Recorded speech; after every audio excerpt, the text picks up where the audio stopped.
Everyone has a bright light inside of them that deserves to be seen by the world. That's why it's time to shine the light on the extraordinary who are accomplishing phenomenal things. This is the Shine Out Loud Show with Lillian Ogbogo. Good evening, good afternoon, good morning, wherever in the world you are, and welcome to another episode of the Shine Out Loud Show with me, Lillian Ogbogo. Now, I have a man who has gone viral. Yeah, I'm talking to a viral person on Twitter. Now, he went viral for the most interesting thing. He fired his boss. He said, "No more, I'm done." But before we start talking about why did he fire his boss and why is that a viral piece, let's find out about the man, Rahkim Sabree, who is an author, twice published. He is a public speaker, an entrepreneur.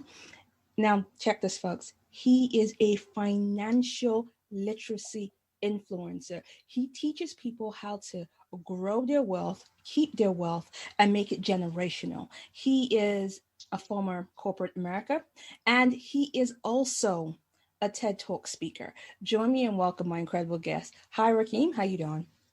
Thank you very much. I am doing well. How are you? I am good. I'm good. I'm really excited to speak with you because now, like I said, you went viral. Your tweets were everywhere, and basically you had fired your boss. But before we jump into that, like I mentioned, you're a speaker with a TED Talk under your belt, twice published. How did you get started? How did all this start for you?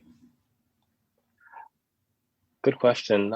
It started, I think the brand building, publicly facing anyway, started in 2018 when I published my first book. I had watched these two incredible women deliver training for the organization that I worked for. And I thought, I could do that. And I wanted to figure out how to do that and make a living off of it. Right. So I approached both of them afterward, and I was just kind of like looking for tips, like fishing for information. How do I do this? Mm-hmm. And the two pieces of information that I got from those conversations was, one, establish your credibility and build a brand. Okay. And two, start speaking, like just get out there. So the conversation continued, and the question was asked, well, what is your credibility?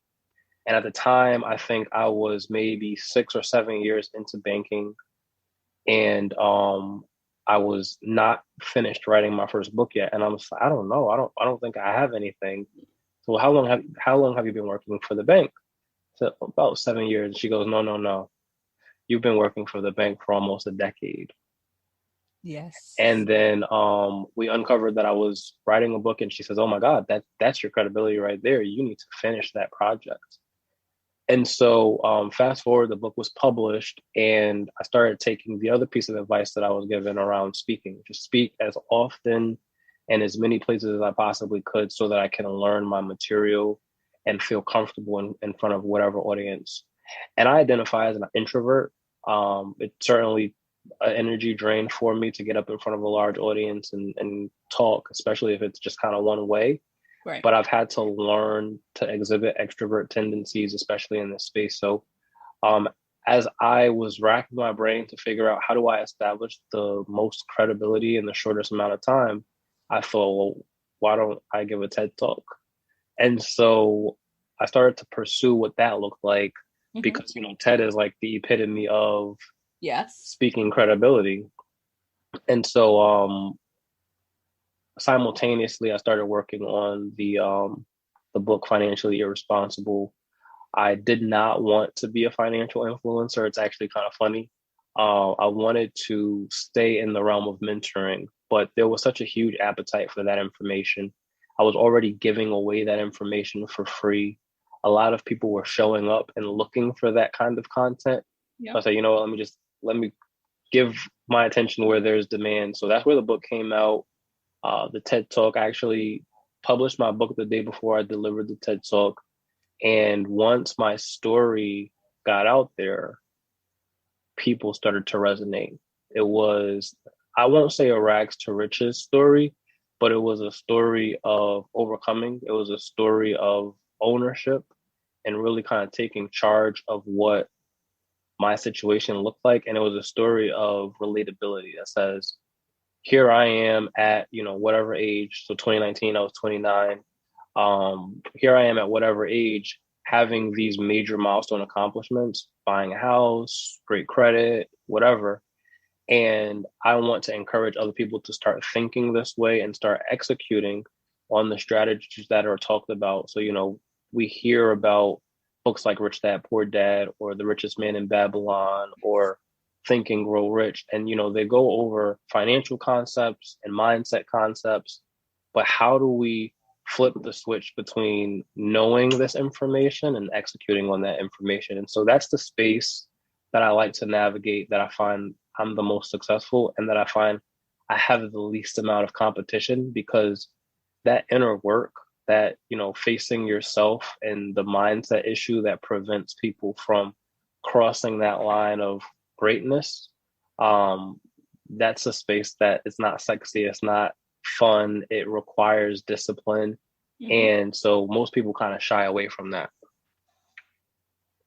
Well, you know what? That's absolutely true. And so I love that, the fact that you said, you know what, this is what I wanted to do. This is what I wanted to pursue. And you took action on it. Now, congratulations on bringing out the book before your TED Talk. That's a feat, a day before your TED Talk.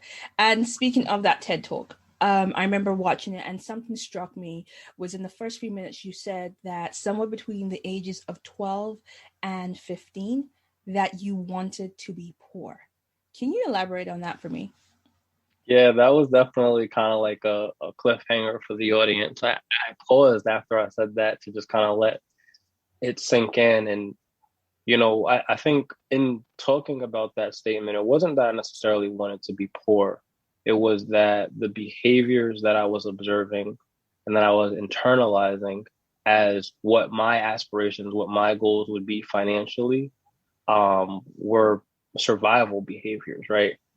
So I witnessed and experienced aspects of poverty that really kind of defined what my goals were and how limiting those goals were financially. So, I didn't imagine that I would be able to own a home before 30. I didn't know what an 800 credit score was. I didn't think that, in my 30s, I could have a 6-figure investment portfolio. It was the lack of exposure to these things that created limiting beliefs, but it was also witnessing the things that I created beliefs around, mm-hmm. that made me say, well, this is what I aspire for. I don't know any better. So I talk about that to illustrate the point around limiting beliefs and around, what does exposure look like, and how does that impact your belief in yourself, your confidence, the empowerment that you feel by not only gaining an education, but executing on that education for, this idea of financial freedom. And that is a very powerful idea, this concept. And, we're talking about you're from the States, and this is your view, but this is not it's not unique to the States, because this is the same kind of conversations that we need to be having over here in the UK. And I think it should be a global Black and brown conversation. And speaking of that, as a global community, what do we have to do to really start embedding in our mindset to change our minds from consumer to accumulator and investors? What do we have to start thinking? That's a really good question. And there's so much to unpack there, because I think our condition is reflective of our experience, our circumstances, and, going back generations, what disadvantaged positions we've been placed in so that we don't even recognize opportunity. Mm-hmm. We're not entitled to some opportunity, right? I can think of a story where I walk into a car dealership ready to buy a car. I have a pre-approval letter in my pocket. I have cash in my pocket. I'm ready to go. And it was the outward appearance that made the dealer or whoever I was interfacing with pass a judgment that says, oh, he can't afford it, right? So, breaking those stereotypes, it's not really our job, right, to dismantle a system that was designed against us. But it is our job to recognize that we are disadvantaged. It's our job to come up with a way to navigate through those obstacles. And whether that means learning how to use the system to our benefit or creating our own system, there needs to be more conversations around how do we become successful despite all of the obstacles that we face. And so I think I spend a lot of time, especially in my book, talking about financial education or financial literacy or financial empowerment through the lens of my experiences to say, hey, you know what? I understand that, there are disadvantages to being Black, right? There's disadvantages to walking into a space and being profiled, or to growing up in poverty and not learning about credit until your 20s or your 30s. But that doesn't mean that we have to sit in our condition. Once we realize where we sit, then we can start kind of planning, how do we move from here? I like the fact that you're talking about the conditionality. You're talking about facing the fact that there has been trauma. And speaking of which, you have a blog piece out where you talked about Black trauma and financial investing, and how we need to first look at the trauma, and then we have to look at investing. So I guess my question around that is, how do we start unpacking the trauma so that we can now start looking at investing as something we can do as well, breaking that relationship with YOLO, I'm only here, so I'm just going to spend my money. How do we break that and actually create instead of generational trauma, create generational blessings? Yeah, so there are people in the space who do the work. I frequently quote Dr. Joy DeGruy in my book, in her work, Post-Traumatic Slave Syndrome.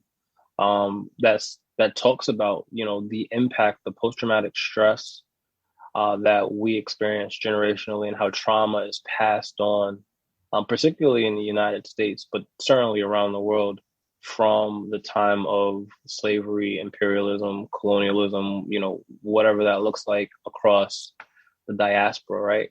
And so acknowledging those traumas through the individuals who have done that work, I think is important, to be able to see, okay, where is our starting point? Mm-hmm. Where are we now? And where do we want to end?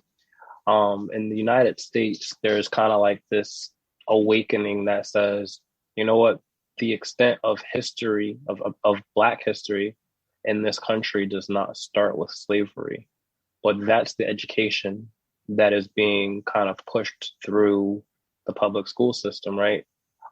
We don't learn in history class about what we were and what we were doing before slavery.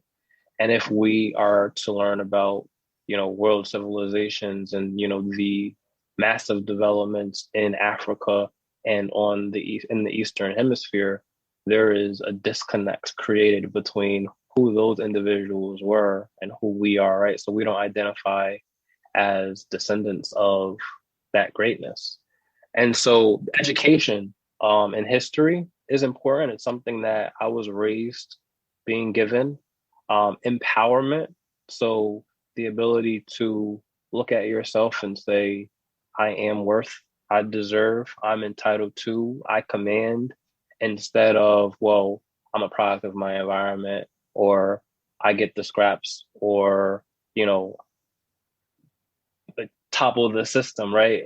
And I say that kind of in jest because I made a comment recently about capitalism and how can we as a people use capitalism to advance our position?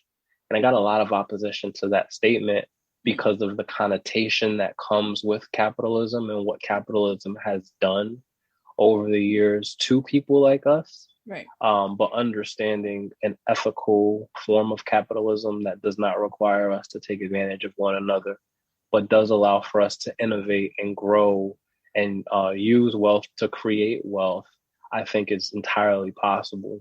We just have to kind of get over the trauma, like you said. And, that's not something that can be said lightly. It's not something that can be recommended lightly, but it's something that we can certainly work on. Absolutely. And you know what? Let me give you this viewpoint as well. So you said about the educational system in the United States starts in the story with slavery. It's not a US based problem. That's also in the UK as well. So I do understand. I do understand what that feels like. And you're thinking, well, no, definitely people existed before this. And so, yeah, definitely the need for that education. Now, you are also the co-founder of a nonprofit titled An Extended Hand.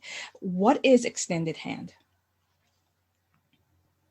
So an extended hand came out of really combining two skill sets. Me and my co-founder have different origin stories when it comes to our careers. I started, of course, in a corporate environment. So there was heavy focus on systems, operations, finance, and leveraging my education through on-the-job training and my education in personal finance, and his education around human services and his background in the nonprofit space.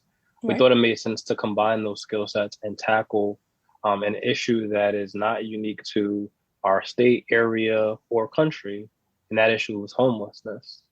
Now, homelessness is a spectrum for sure. And I grew up in New York where homelessness is a big problem. And one of the things that I like to share in telling the story is that I learned to become desensitized to seeing homeless people, believe it or not. And so I learned to not acknowledge them. I learned to not look at them. I learned to look through them because I'm in a position of survival, right? So we're talking about financial empowerment. I'm experiencing aspects of poverty.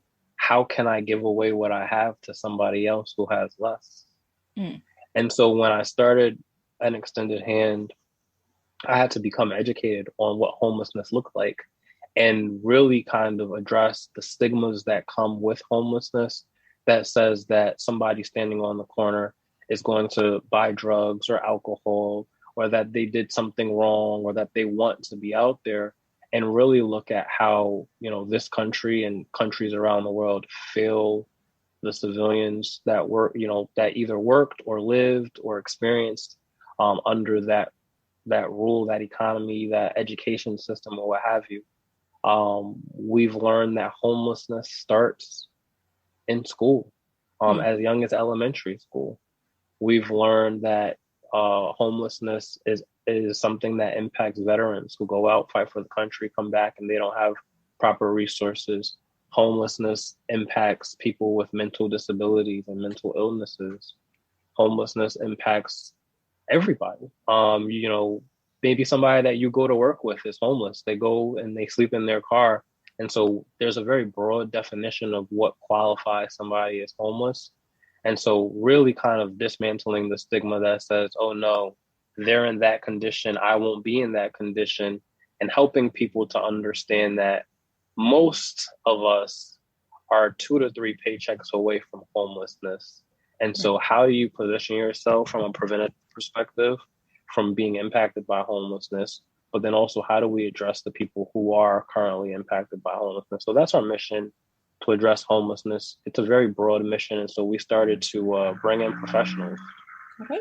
We brought in an SBA consultant who advised us that we need to kind of niche down a little bit. We can't tackle the problem of homelessness by ourselves.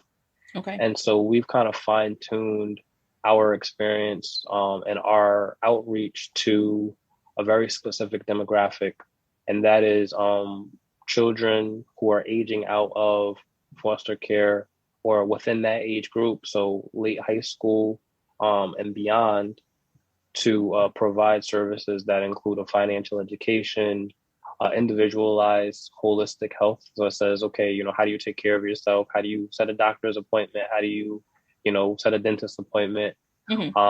Job preparedness. So how do you go interview for a job? How do you create a resume? And really kind of building all of this around some basic principles related to mentorship. So giving back and making sure that we're modeling those behaviors through what we do and what we expose those individuals to. Awesome. That's incredible. So I'd love to hear more about Extended Hand. So please give us any links, anything that you want to share with us so that we'll have it on the show page as well. Yeah, so our social media is AN extended hand. So that's Instagram, that's Facebook. We're currently going through kind of a revamp period, so we're not very active, but we definitely have content up there. And then our website is www.aeh-ct.org. Okay, thank you so much for that. And when I started in the beginning, I said you recently went viral for firing your boss and walking away from corporate America because of your mental health. So I guess my question to you is, what was the job doing to your mental health? Yeah, I like to focus on this aspect of the decision making because I think a lot of people get caught up in the romanticizing of entrepreneurship, right? Like, oh, okay, yeah, he's about to go work for himself. What's the plan next? Not a lot of people will ask me like, okay, well, what were the conditions that made you want to leave or made you feel like you had to? So, as I shared, I started building a personal brand about 2 years ago. And as part of the building of that brand, I started to work with other brands. I started to write for publications. I write for Entrepreneur. I write for The Griot. A few other publications I've published work in. I've done interviews. I've been featured. Of course, TED, my 2 books. And so as I would share on social media, LinkedIn in particular, these accomplishments, I would get questions about what my commitment to working for the company was, what was my intentions, really just kind of feeling pushed into a space where I had to either choose my job, which was my primary source of income, or the work that I was doing outside of my job. Right. What I noticed in the time that I was working for this company was that my work never came into question until it was identified that I was doing so much outside of the job. And so comments would be made or an environment was created that caused me to feel very anxious, that caused me to feel very angry and very unfulfilled. I felt like I had to constantly defend not only myself against, these questions and statements and requests to document my outside business interest, but I also had to justify my existence in the space. I had to justify my role, why my role was important, what I was doing. What I had one instance, my manager asked me, well, what is the work? What work are you doing? And I was just kind of baffled by that because the role was created before I was hired, obviously. But I was the first person to fill this role. And so I was charged with really kind of trailblazing what that looked like without much guidance. And so when I would go for my reviews or my one-on-ones and, basically provide updates in terms of the projects that I was working on, I always got like, okay, good, thumbs up. But so for me to be asked a question around, well, what is the work? Mm-hmm. And, what is that work requiring said a lot about the disconnect between what they recognized I was doing and what they felt like I should be doing, mm-hmm. Or what they were providing me with to be successful. I didn't feel like I was positioned for success, although I exhibited all the traits and competencies that said, hey, get this guy in front of the right spaces and give him the right exposure opportunity. I think the biggest miss that my direct leadership and that company as a whole had was not leveraging all that I was doing outside of work, the skills that I was developing, the branding that I was doing to their benefit, right? Putting me in a position of leadership that says, okay, he writes for publications, he has national exposure, he's a thought leader in the space around financial education, he's a massive influencer, he's a great speaker, he's a great strategist, he's a founder. How do we take these skill sets and pay him adequately for it, but put him in a position where he can really thrive so that we can do better and look better? It was more of, okay, he's competing. That's the air that I got. He's competing and he will never win as that solopreneur against this, publicly traded company. So let's make it uncomfortable for him. And most people wouldn't have made the decision that I made. Most people would have just kind of like let their passions and aspirations take a back seat and really kind of double down and focusing on how they make a living. But I just, when we talk about this idea of financial empowerment and empowerment as a whole, I have a supreme confidence in myself and in my ability to produce, you know, and not let somebody assign me a dollar value for what I'm worth or tell me how many hours I need to spend working on some project that they really don't have a clear understanding of. Oh, you know what, Rahkim, I'm smiling because this is something that we need to get this message out, especially that part where you talked about where people assign what you're worth. Now, we're not saying people shouldn't have jobs. We're not saying that, but it's understanding value and worth. And I'm going to pin that and come back to it, because in your Business Insider article that you recently did, you state that mental health is a taboo topic, especially for men of color, and it's not talked about nearly enough. I mean, there was a recent census and survey that stated that one of the biggest impact to the well-being of young Black men between the ages of 15 and I think it was 32 is actually suicide. But it's not spoken about. You don't see those conversations. So my question to you is, what can we do to ensure that we make a safe space for men and boys to feel comfortable to express themselves, to feel that they will be heard and seen, and that their emotions will be accepted? What do we have to do as women, as mothers, as teachers, mentors, coaches? What would you want us to do? Yeah, that's a great question. I have a few thoughts on it, although I'm certainly not qualified to like write the diagnosis and the plan, right? But I think that, it goes back to what we talked about earlier, trauma, right? The trauma of existing as a Black man or as a Black body, period, right? I don't want to, isolate this to just Black men, but my experience is that of a Black man.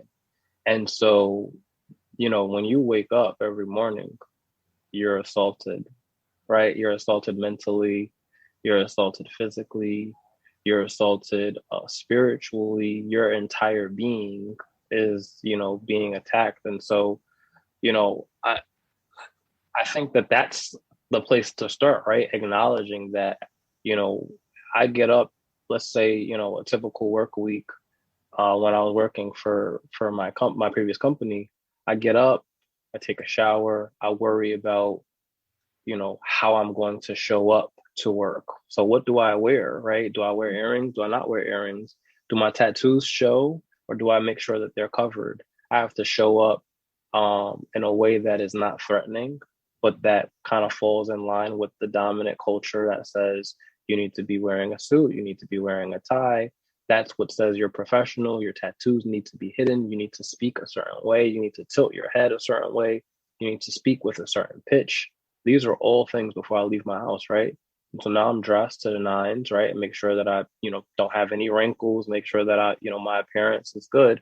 I get in my car, I start driving to work, and a cop car drives behind me. Now I'm worried about whether or not I'm going to be pulled over.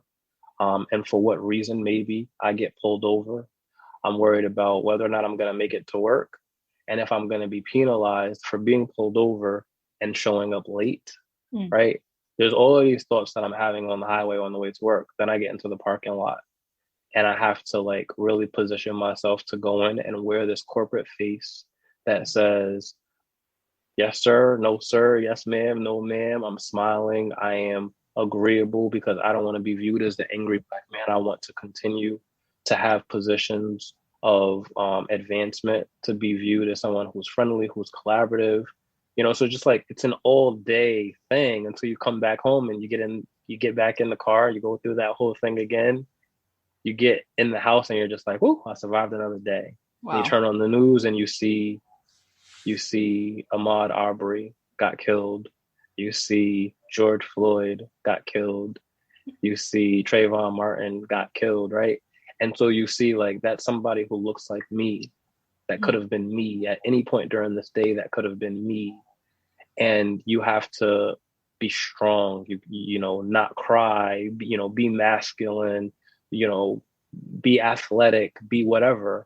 And so, that I think I would not pass off the responsibility to anybody but Black men to acknowledge and build on that. When you talk about what can mothers and sisters and friends and aunts and mentors and coaches and, whoever else do, I think acknowledging that too, and then uplifting and celebrating what, first of all, just surviving another day and in a world where, you're a target. But then also building community, celebrating success and not being so hard or judgmental in terms of, what battles you don't even see existing every single day. Young men, they get exposed to everything, right? Through social media, whether that's a culture of sex or a culture of violence, a culture of, gang activity, a culture of drugs, a culture of, police brutality, a culture of being emasculated, right? In a corporate environment that says that you have to show up a certain way. And so, there's a lot of Black men who I have spoken to in my personal life who said, I couldn't have survived in corporate as long as you did. I'm surprised that you survived that long. How are you doing that? How can you make that, right? There's the little Black boys who, who are tall and built. And the first question that they're asked is, are you going to be a basketball player or a football player, and not, are you going to be an architect or are you going to be a doctor? And so there's so many stereotypes that paint us as these monsters, as inhuman or subhuman. And that's by design, I believe. But there's the self-fulfilling prophecy that says everybody around you believes something about you. Eventually that's gonna seep in. But then also, even if everybody around you believes in your greatness, but you internally believe that you're a failure, well, then you're going to be the failure.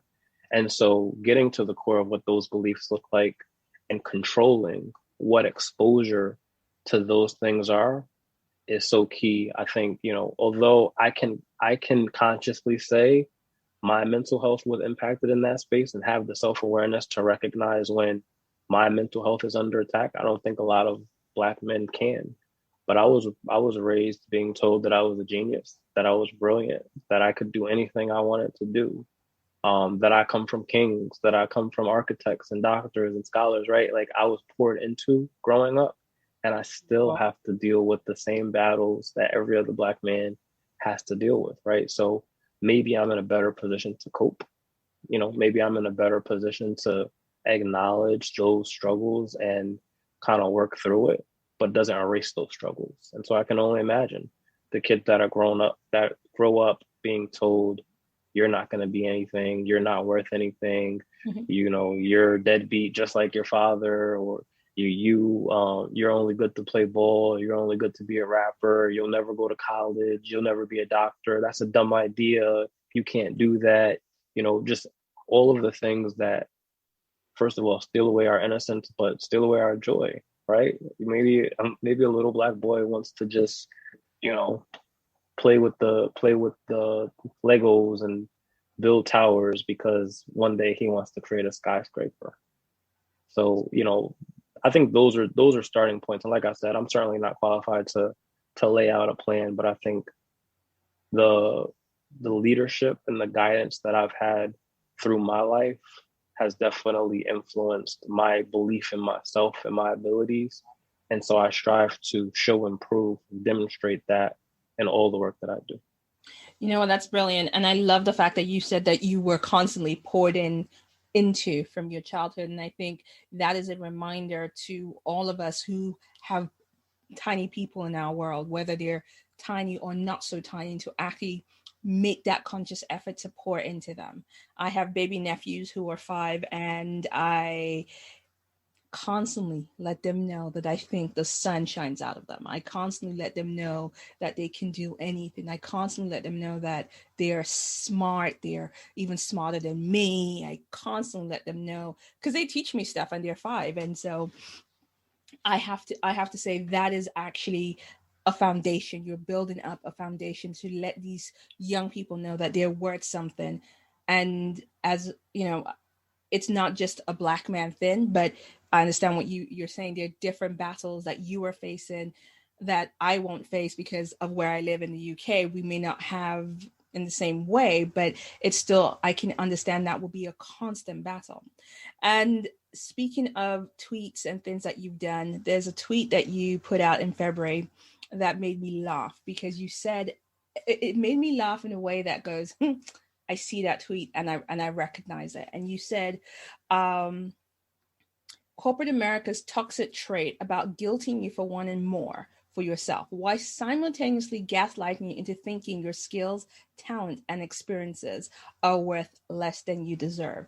Can you kind of open up this tweet? What inspired this particular tweet? Yeah, I was having a really bad day that day. I was having a bad day at work.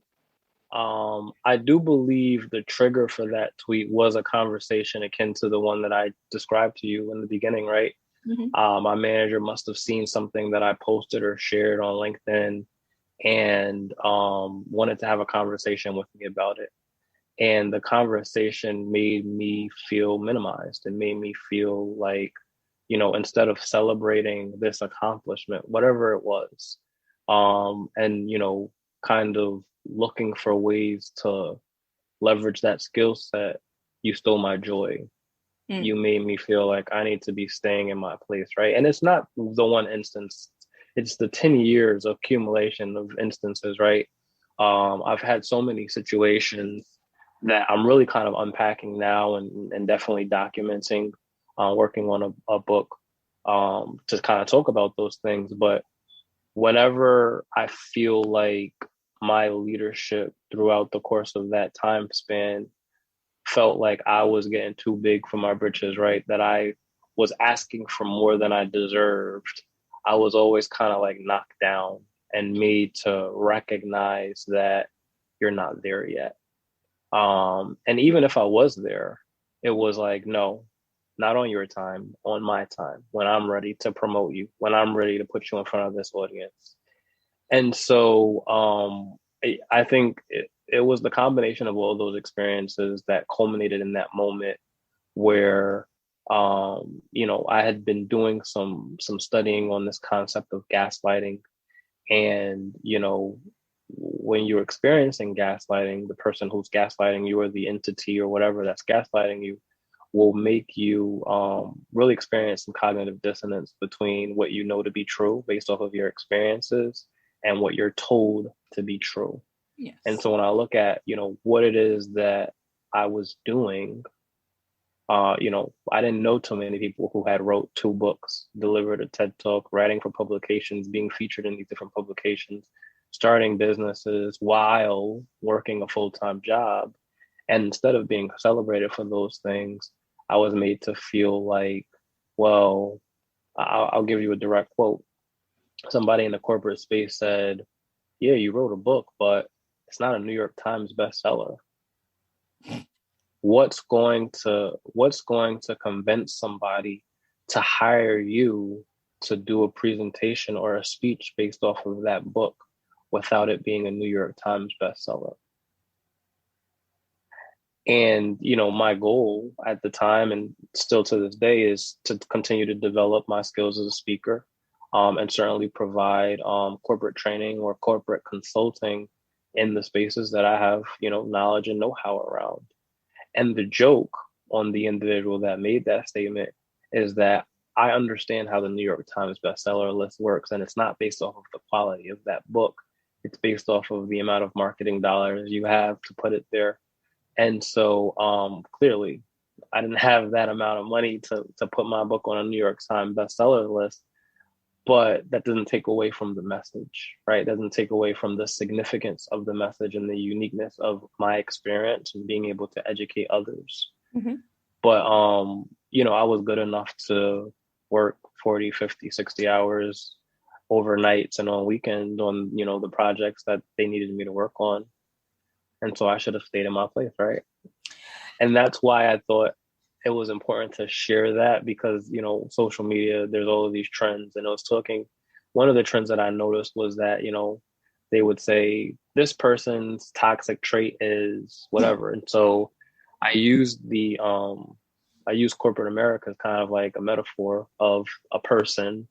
and saying like, there's this entity, right, who's telling you that you're not good enough to do the things that you want to do, but you're good enough to do the things that I want you to do. And, you don't deserve to get paid more than what I say you deserve to get paid. And you have to play that whole salary negotiation game and the begging for more money. And, you should be happy for the 1.5% raise that you got because some people got nothing, instead of saying, you know what, like, this is the value that you provide. And based off of your efforts, you're bringing in X number of dollars for the company or saving the company X number of dollars in the long term. Here's an equitable, share of what the revenue generation looks like. And so when I tweeted that, it didn't go viral, but it definitely picked up some steam. And a lot of people came and chimed in, saying this is not a problem that's unique to corporate. This is not a problem that's unique to America. This is a problem that, nonprofits experience, that academia experiences, that, other countries experience. It's this idea of capitalism that says, I'm here, you're there, you're a part of the machine, I'm a part of the machine. And there's like this chain of command that goes all the way up with, some billionaire sitting at the top of it, racing to go outer space. I don't know. I'm not going to say anything on people who want to go out of space so badly, but if they do, can they stay there? I think that point that person made about, you've written a book and it's not a bestseller. Normally, the Nigerian in me will go, okay, so how many have you written? Just out of none? Oh, okay. So we'll leave that there. And speaking of books, your first book, the Mentorship, the Playbook, which you published in 2018, where you redefined a mentor as someone you choose to influence your thoughts, actions, and behaviors. And you said it could be a friend, siblings, or teacher. Now, can you talk about the importance of, actually, I'm going to redefine this question, because what I was going to ask was the importance of mentorship. But I think as a community, and I'm saying this as a global Black community, we are the most mentored community. We have mentors coming out of our ear holes. Can you talk about the importance of and the difference between having a mentor and having a sponsor? Great question. I think mentorship is viewed kind of like community service, right? I spend an hour with this kid or whoever, and maybe I teach them some skills, or maybe we just hang out and they get to hopefully by osmosis learn something and look up to me, right? And I am not downplaying mentorship, and certainly that's the reason why I redefined it, right? When you start looking at kids as young as 12 and, who they choose to allow to influence the way that they believe, behave, think, more times than not, it's going to be somebody who's within their age group, right? Yeah. And so identifying the impact of making the decision to allow somebody to have that influence over you, and what values or knowledge base they have. I mean, at 12 years old, I certainly wasn't trying to hear, oh, my 12-year-old friend doesn't know any more than I do, because from my perspective, it's like, oh, he could do a backflip, off the mattress. I want to learn how to do a backflip off the mattress. He knows how to do something I don't know how to do. But, thinking about the long-term impact of what that relationship can build, right? The trust, the camaraderie, the blind trust, I'm going to, go back to, that leads boys into the streets, that lead boys into gangs, that lead boys into drugs, or, basketball, or, football, or whatever. Like, there's positives and negatives on both sides of the coin, but it's just like, well, who do you choose to surround yourself? Yeah. A sponsor is somebody who is advocating for you. It's not community service at this point. And I think a mentor can be a sponsor, but not all. I think a sponsor is somebody who's mentoring you, but a mentor is not necessarily somebody who's sponsoring you. And so a sponsor is going to put you in front of opportunities. They're going to go to bat for you. They're going to maybe hold you accountable. They're going to, speak your name in rooms maybe that you have never entered and will never know. A sponsor is somebody who's going to take their position in life, their skill set, their expertise, their education, their network, and they're going to leverage that to your greatest good. Right. And I don't think many of us, as you talk about the global Black community, know how to sponsor because many of us haven't been sponsored. No. And so, sometimes we think that it's enough to just show up and be silent. And that's one of the key plays actually in my book that I talk about, the need to recognize when to speak and when to be silent. But, some of us think that it's enough to just show up and I'm going to show you how to tie a tie, or show up and tell you, you need to make sure that you go to work at 8 o'clock and, be on time, or, be 15 minutes early. And, really, I'm going to jump really quickly. One of the things that I am ashamed of, and kind of reflecting and decompressing from my corporate trauma, as I've described it, is that I encouraged many people like me to learn how to play the game. Right. And what I learned in hindsight is that I was perpetuating the same oppressive system that I experienced on other people. And so jumping back really quickly, when we talk about mentors, viewing your experience from their perspective, from their worldview, and perpetuating the same systems that have created trauma within them, that's doing more damage than it's doing good, right? And so sponsorship is, I'm gonna bring you to work and make sure that you're there early. But not only that, I'm gonna speak to, I'm making up a random scenario now. I'm going to speak on your behalf and talk about how great of, a worker you are, or how attentive you are, really taking the time to know who you are and what your skill set is, and being able to champion that in different spaces. Yeah. And that's powerful. I think if I want to pick a movie to think about sponsorship, would be Hidden Figures. And that scene where Kevin Costner did close the door on Taraji P. Henson's character, close the door on her. And he's like, no. And literally opened the door and said, if she's not in the room, I'm not in the room. So it's that way you say go into bat for that person. Mm-hmm. And I think, having that is crucial for us. It's no longer just enough to say we're in the room. We need to have people who are going to go to bat for us in those other rooms, the rooms that 100%. Yeah. So, and you think about too, like this idea of your network is your net worth. Yes. Or this idea of,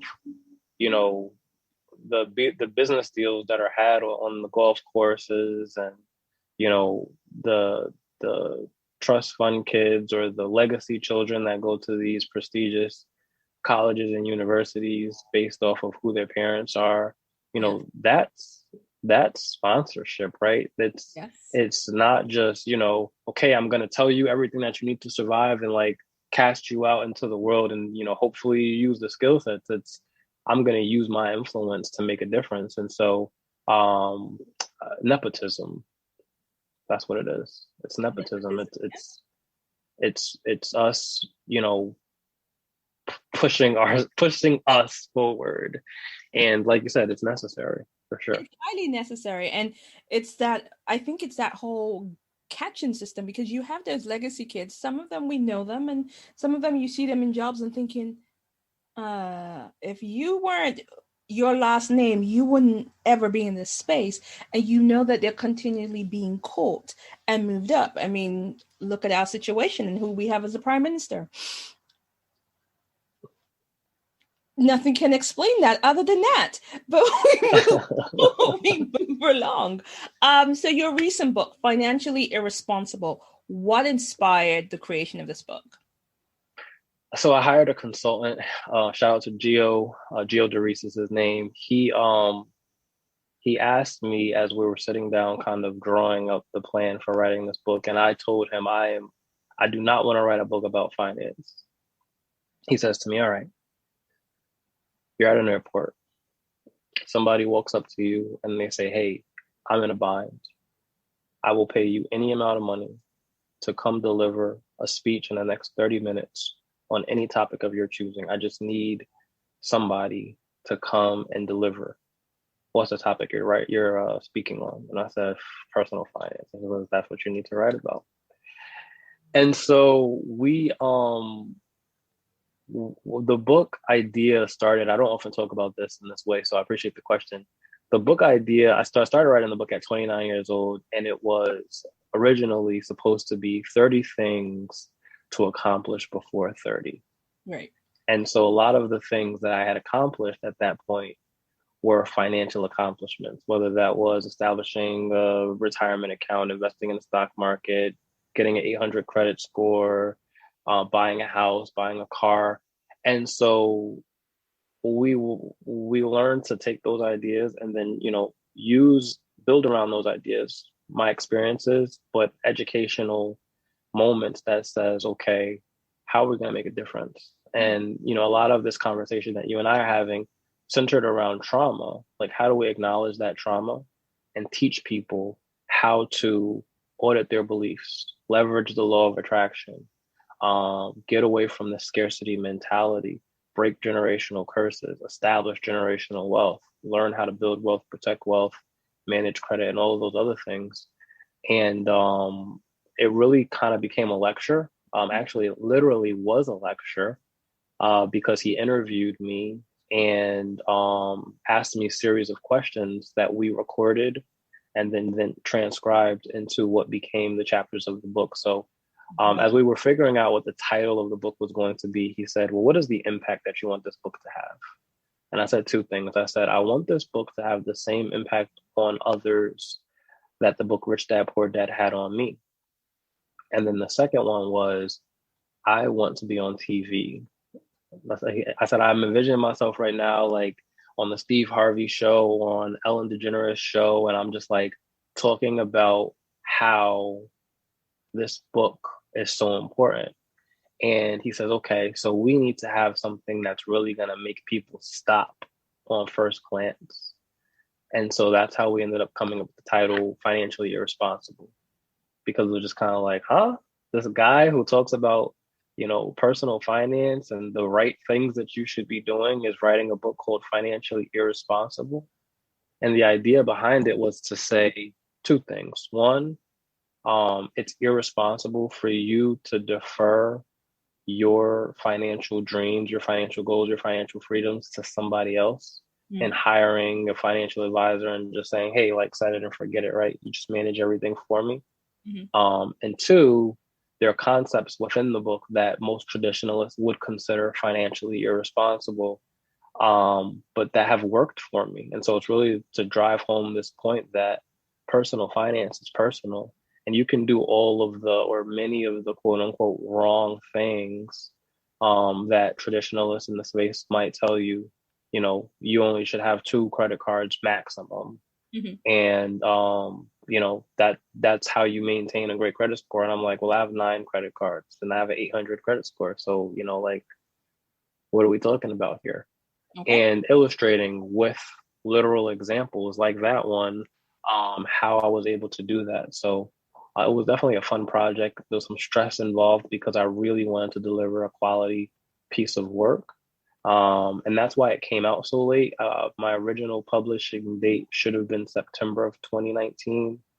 But, I think everything happens for a reason. And so, like I said, I was able to publish December 2nd and then deliver my TED Talk December 3rd.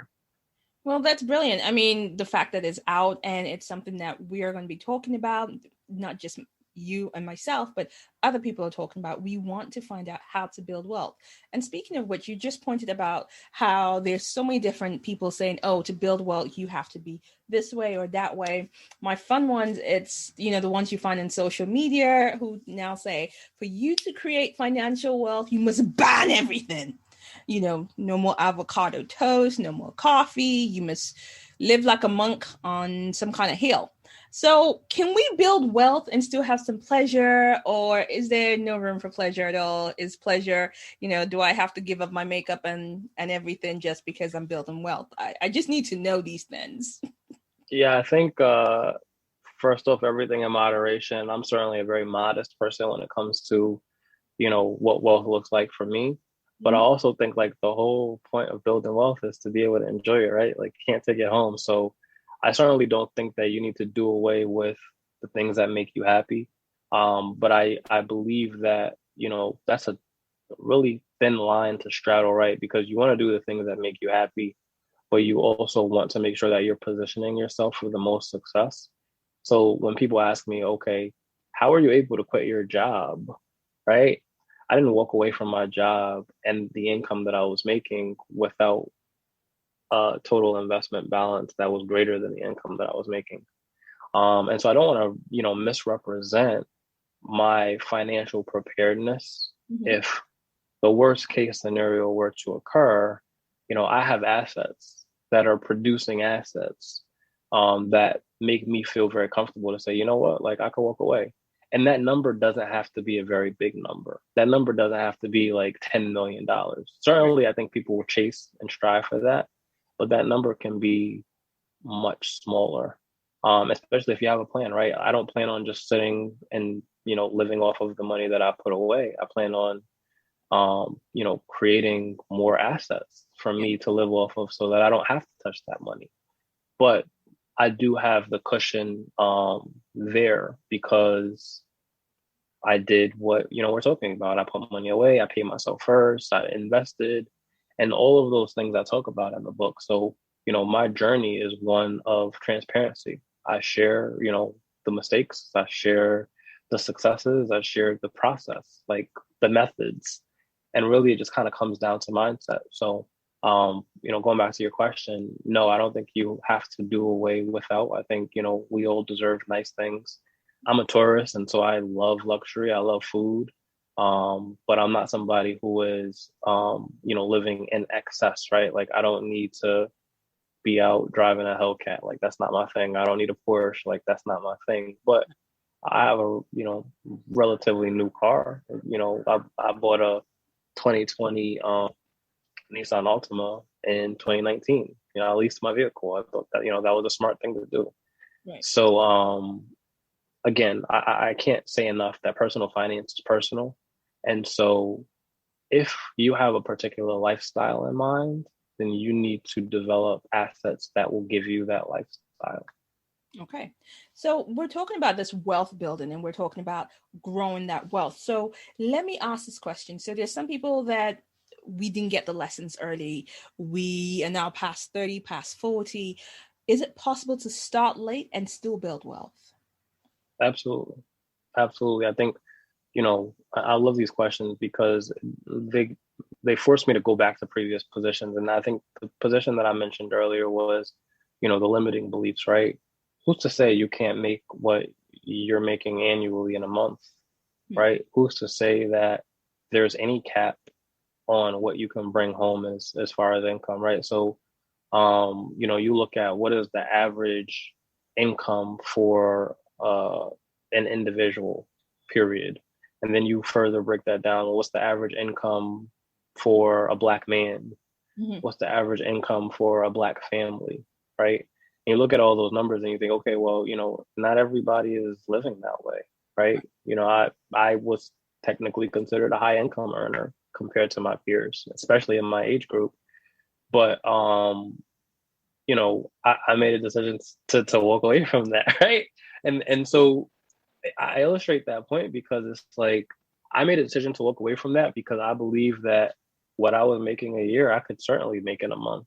It's just about figuring out how to make that thing happen. So, age, I don't think is a factor. Certainly, it helps to start early because the power of compounding with, invested assets is huge.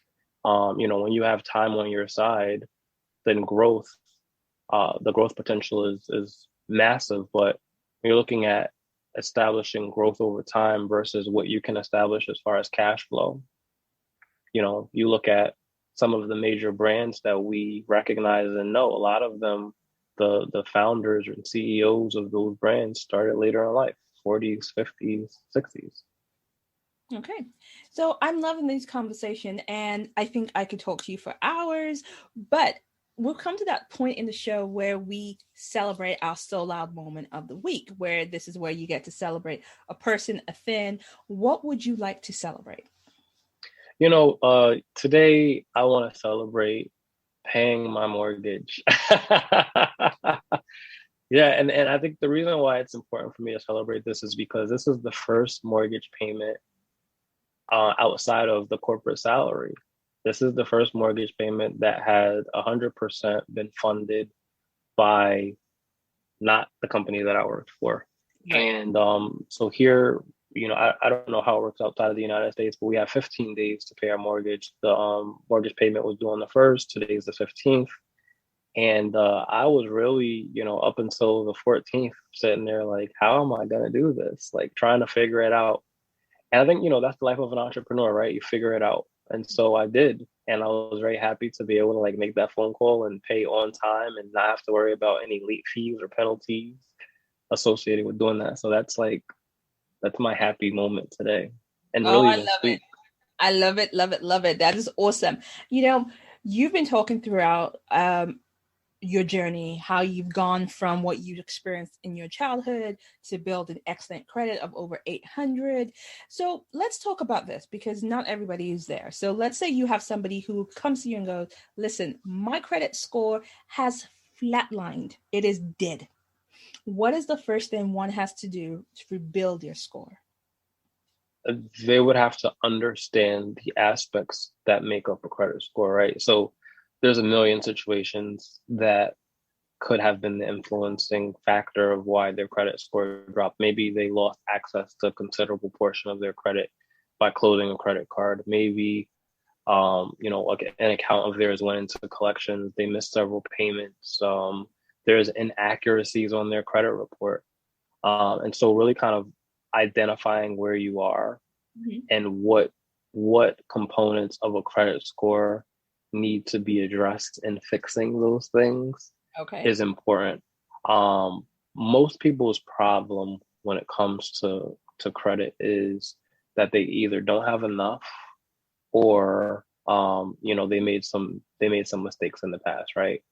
Fortunately, a lot of, if not all of those mistakes can be corrected, and certainly with time as an ally. So again, like I said, there's a million different ways that you can look at the situation, and depending on what your individual situation is, there's going to be a million different solutions. But the most important thing is to figure out where you are. And then I would say the second most important thing is to take action once you realize what needs to be corrected. Okay. So basically have sight, get vision, get clarity on where your situation is, and then take the aligned action that needs to happen. Okay. Absolutely. This I like.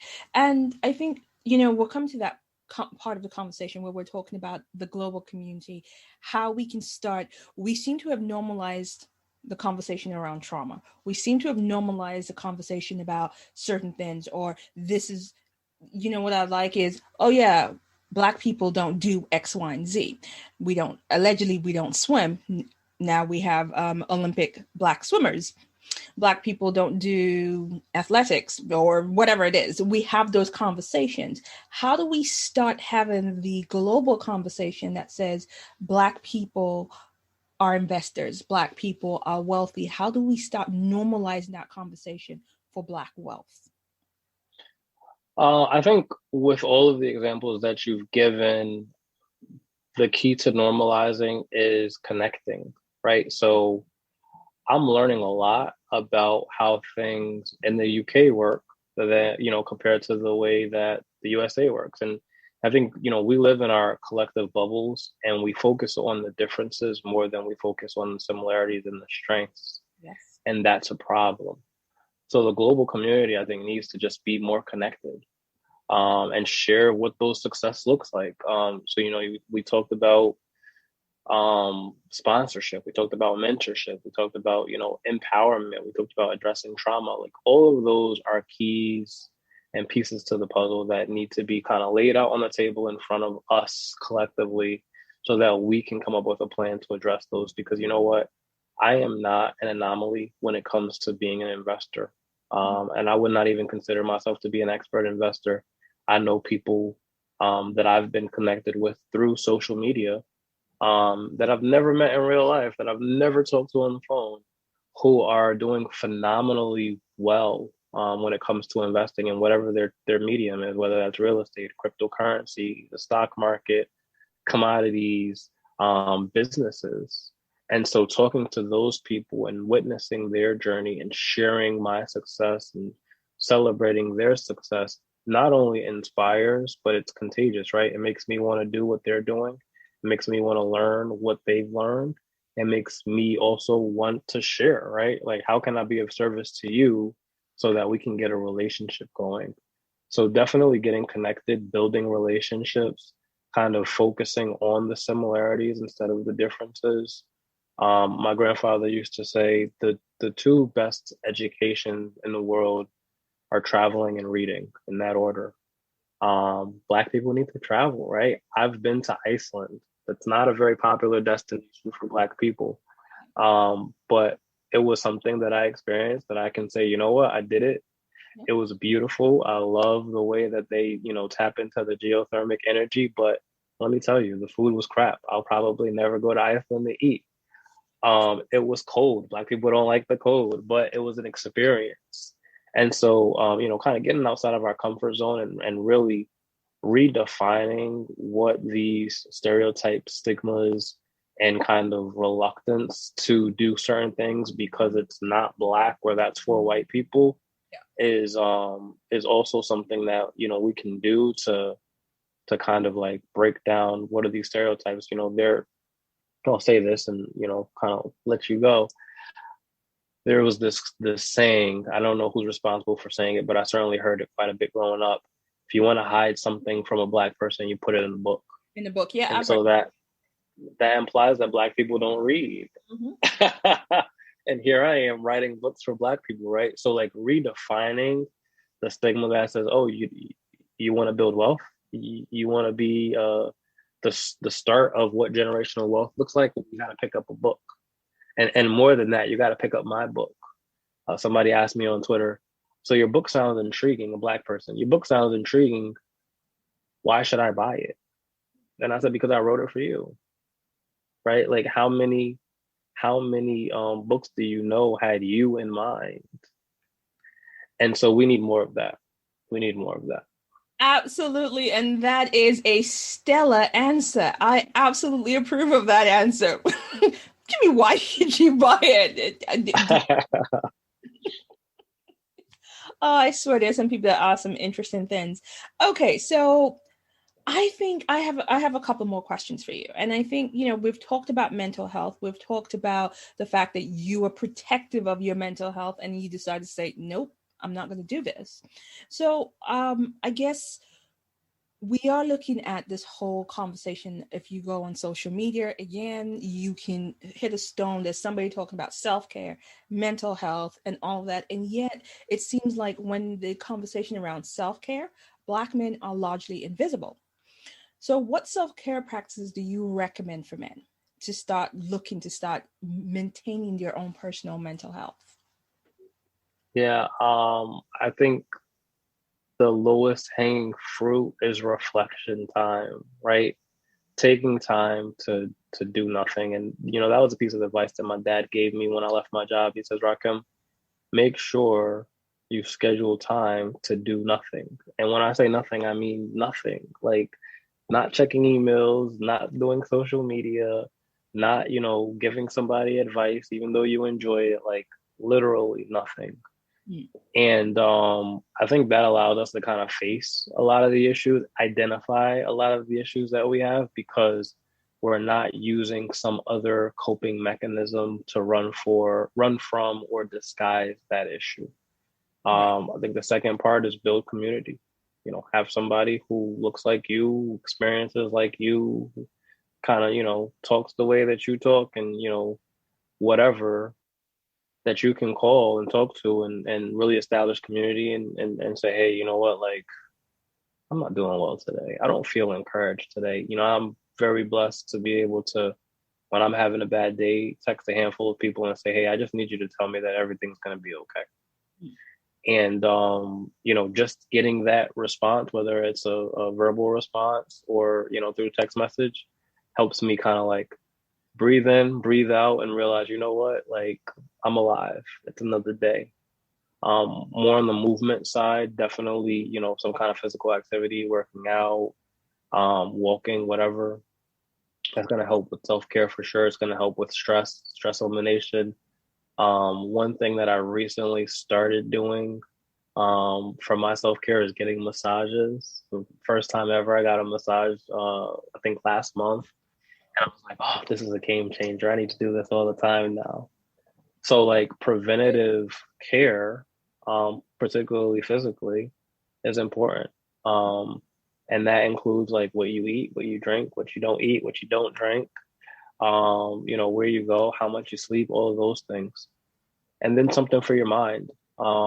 Reading, writing. I mean, I'm a big writer, obviously, but reading, taking time out to read and kind of reframe the way that you perceive the world, or jotting down, on a pad what your feelings are. That's where mentorship the playbook came from. Journal entries that I had been writing from a young age. Wow. And then lastly, something for your spirit. We're spiritual beings, whether we acknowledge it or we don't acknowledge it. And I think Black men in particular and Black people in general need to really kind of connect with our source, and whatever, however we identify it, do something for the spirit, whether that's praying, meditating, going to church, whatever.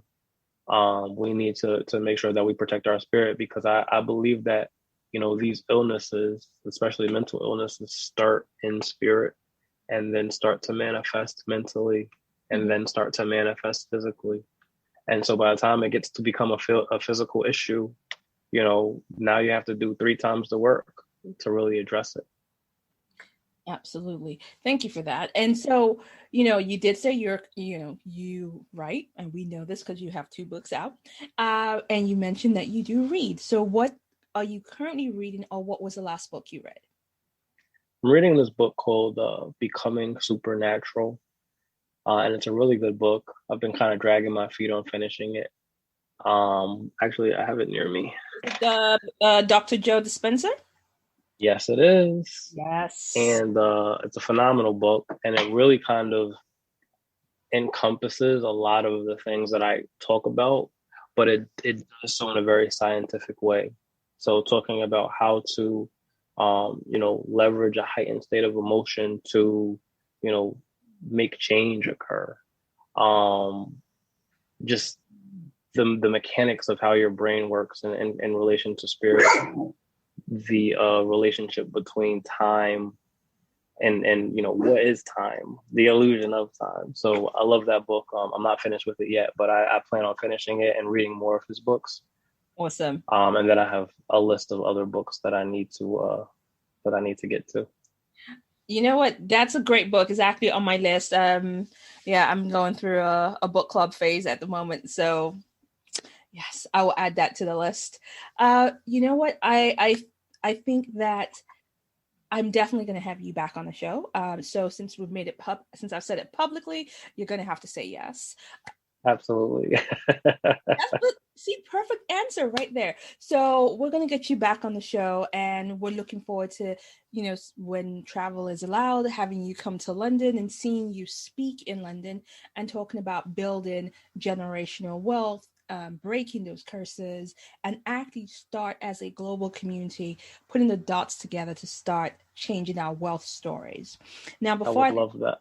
Awesome. Before I let you go, let people know how to contact you, how to reach you on your socials, via your email, via your website and social.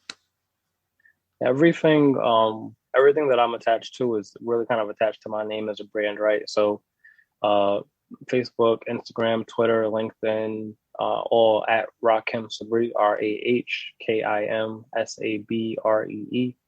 My website is rahkimsabree.com. And yes, there are various locations on my website for people to reach out.